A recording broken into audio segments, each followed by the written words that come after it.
Hello friends, आज हम nutshell में देखेंगे मूवी ब्लर।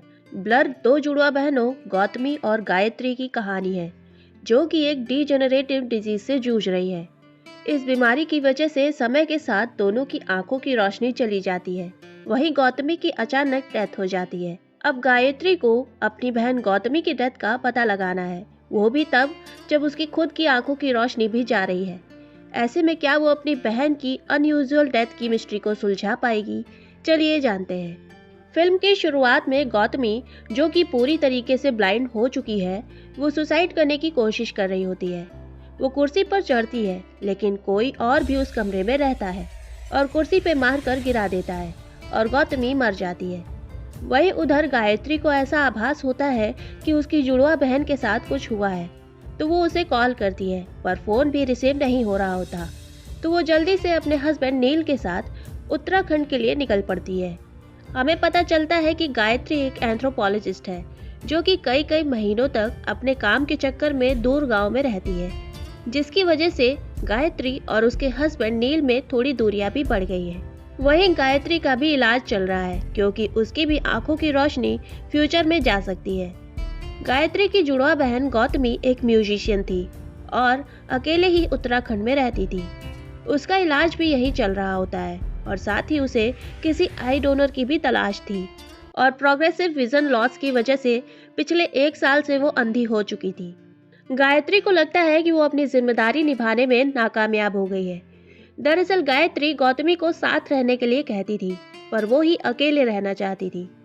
फिर पुलिस आती है और इंस्पेक्टर चंदेल बताते हैं कि अभी तक तो ये सुसाइड ही नजर आ रहा है, पर पोस्टमार्टम में सब कुछ पता चल जाएगा।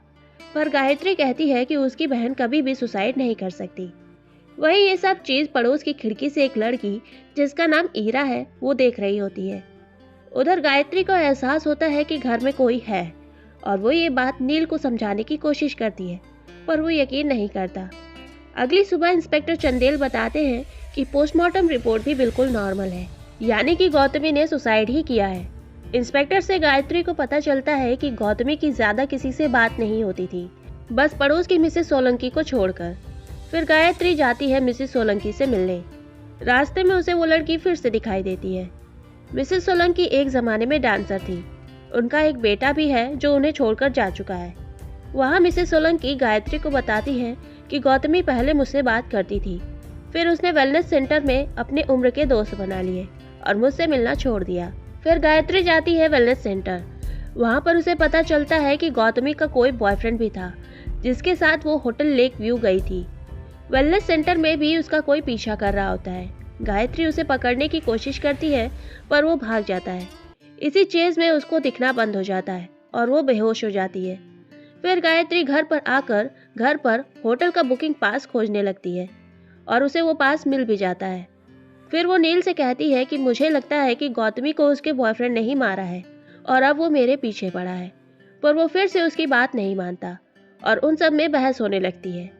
तब गायत्री कहती है कि चलो होटल लेक व्यू चलते हैं, और वो दोनों होटल में जाते हैं, जहाँ गायत्री सबसे पता करने की कोशिश कर रही होती है कि गौतमी वहाँ किसके साथ आई थी, पर सब यही कह रहे होते हैं कि वो यहाँ अकेले आई थी। वहाँ एक वेटर बोलता है कि गौतमी मैडम की आंखों का ऑपरेशन हो चुका था और मैंने उनसे शर्त लगाई थी कि जब उनकी आंखों की पट्टी खुलेगी तो उनकी आंखों का रंग काला ही होगा। तब गायत्री नील से कहती है कि गौतमी की आंखों का ऑपरेशन हो चुका था, तो वो सुसाइड क्यों करेगी। तब नील उसे बताता है कि गौतमी का ऑपरेशन सक्सेसफुल नहीं था। उसे पता चल गया था कि वो अब कभी देख नहीं पाएगी। डॉक्टर अमन ने मुझे सब कुछ पहले ही बता दिया था। ये सुनकर वहाँ गायत्री को फिर से स्ट्रोक आ जाता है और एक बार फिर से उसकी आंखों के सामने अंधेरा छा जाता है। नेक्स्ट डे गायत्री को एक बूढ़ा आदमी मिलता है, जो गायत्री को बताता है कि गौतमी जिस आदमी के साथ यहाँ आई थी, उसने गाड़ी बाहर पार्क कर रखी थी और यहाँ पर हर जगह सीसीटीवी लगे हुए हैं। फिर वो उसे एक चाबी देकर कहता है कि गौतमी ये चाबी यहाँ भूल गई थी। तब गायत्री नील को कहती है कि मुझे इस एरिया का सीसीटीवी फुटेज देखना है, और नील गाड़ी में गायत्री को बैठाकर फुटेज लेने चला जाता है, पर काफी टाइम बीतने पर भी वो वापस नहीं आता। तो गायत्री इंस्पेक्टर चंदेल को फोन करके कहती है कि मेरे हस्बैंड को एक आदमी ने किडनैप कर लिया है और वही मेरे बहन का कातिल भी है। इंस्पेक्टर चंदेल कहते हैं कि जिसे किसी ने नहीं देखा। तब वो कहती है कि होटल के एक बूढ़े आदमी ने उसे देखा है और वो इंस्पेक्टर को लेकर होटल जाने के लिए निकलती है।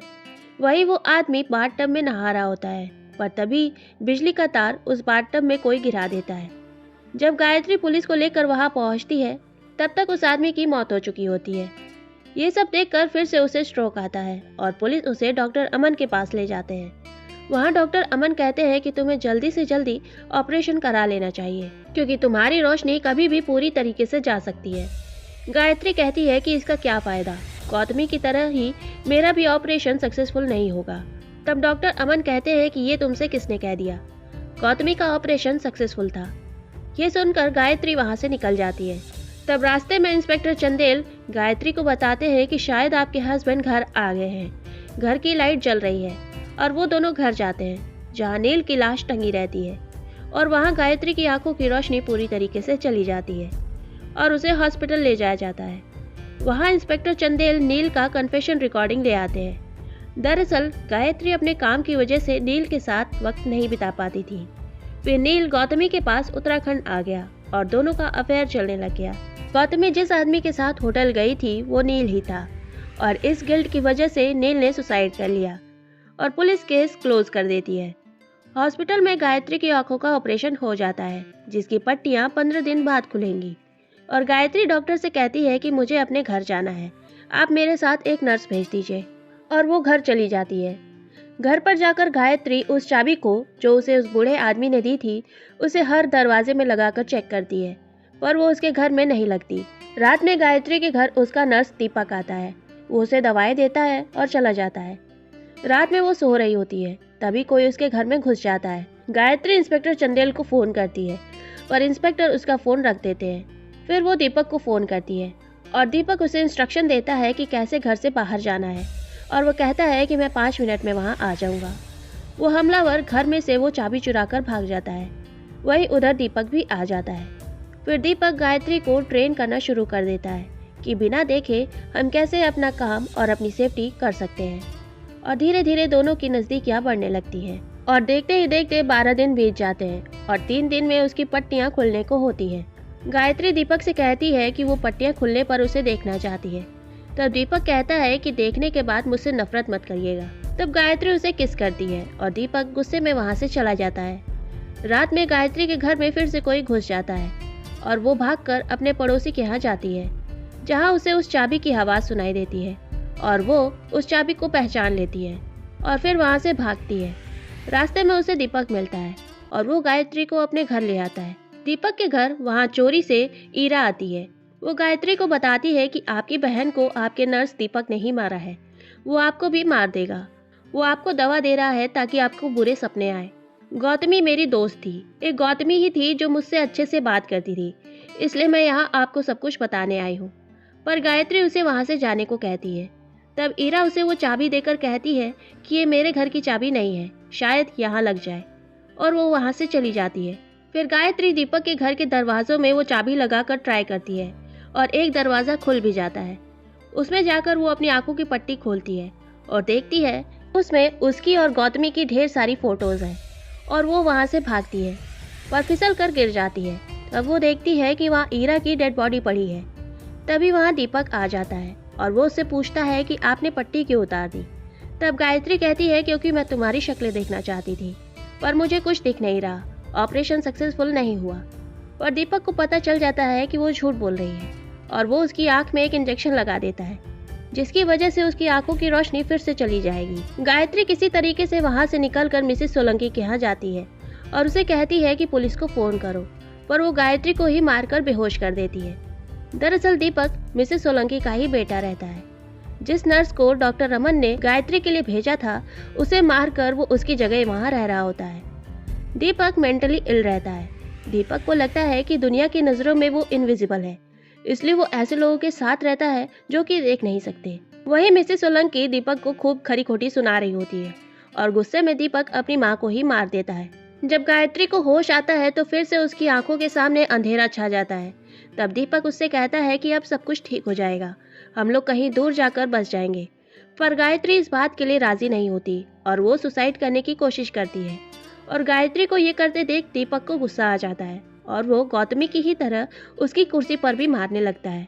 पर गायत्री कुर्सी से उतरकर उसके साथ हाथापाई करने लगती है और इंस्पेक्टर चंदेल को फ़ोन कर देती है। दीपक जैसे ही गायत्री को मारने वाला होता है, इंस्पेक्टर आ जाते हैं और वो दीपक को पकड़ने जाते हैं और दीपक खुद की ही गर्दन को चाकू से काट लेता है।